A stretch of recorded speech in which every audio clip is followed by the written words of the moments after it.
अयोध्या वापसी के बाद जब माता सीता और प्रभु श्री राम फिर से अलग भइनी लोग, तपरो भी दुनू जानी के एक दूसरे से प्रेम कम ना भइल।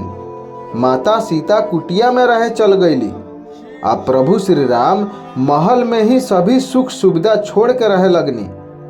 प्रभु श्री राम दोसर विवाह ना कैनी, पत्नी सीता के वियोग में जियत रहनी। यही से अक्सर लोग कहेला कि जोड़ी होखे तो राम सीता जैसन।